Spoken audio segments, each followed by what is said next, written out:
İnnem kıyın yali dinlep bilin ok. Hinlenipler aydı peryen aydım mi?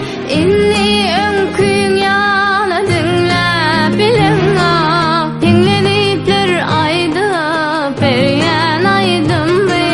Oğla ahirda gülep bilin ok. Söygüm ya bir fursatlı aydım mi?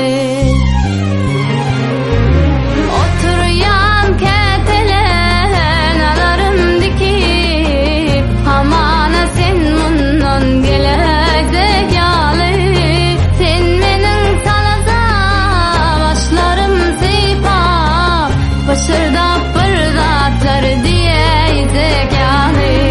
Oturuyan ketelen alarım dikip, hamana sen mundan gelecek yali. Sen menin salaza başlarım seypa, başırda pırdatlar